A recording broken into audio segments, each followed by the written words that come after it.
3 वर्ष झालं आय मध्ये काम करतोय. 15 लाखाच्या प्लस पॅकेज आहे भावाचं. मराठी पोरं जी फ्रेशर्स आहेत ना, त्यांना गाईडन्स करण्यासाठी मी याला बोलवलंय खास करून.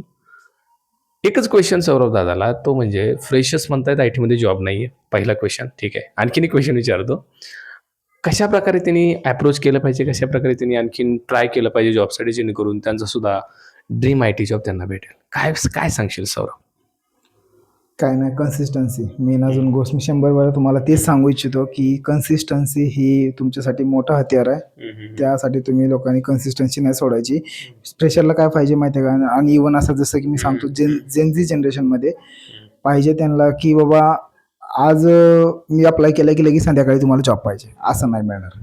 तुम्हाला कन्सिस्टन्सी ठेवावी लागेल. त्या ॲटलिस्ट तुम्हाला महिना तरी एक लागेल प्रॉपरली तुम्हाला शार्प करण्यासाठी, स्किल्स वगैरे तुमच्या अपग्रेड करण्यासाठी. जर तुमच्यापाशी रेडी आहे सगळ्या गोष्टी तर इव्हन तुम्हाला एका वीकमध्ये पण मिळून जाईल. पण तुम्हा लोकांनी ते सगळ्या गोष्टी ह्या फॉलो केल्या पाहिजे डेली. पण आयटी मध्ये जॉब आहेत का सौरभ दादा? खूप आहेत बाबा, दादा खूप आहेत. जावा मध्ये का पायथन मध्ये?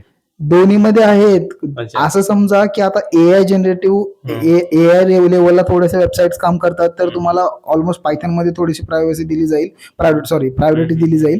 मग प्रायोरिटी जर पायथनला दिलेली असेल तरी पण हे जावा विसरू नका. जावा हे एक बेस आहे. Okay. कारण रिप्लेसेबल म्हणलं तर फक्त जावाचा बॅक एंड डेव्हलपर आहे. कळलं का? पायथनचा कोड हा एआय नेच बनतो.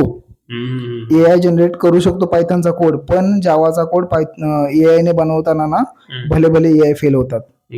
कळलं का? म्हणजे हा जावा डेव्हलपर म्हणून, फुल स्टॅक जावा डेव्हलपर म्हणून 3 वर्षापासून वर्किंग आहे, आणि याचा गायडन्स नक्कीच तुम्हाला हेल्पफुल राहील. याच्यावर आपण एक पूर्ण पॉडकास्ट बनवले आपल्या चॅनलवर. ज्यांना ज्यांना लिंक पाहिजे त्यांनी जावा कमेंट करा, नाहीतर आधी आणि जावा सर्च करू शकता.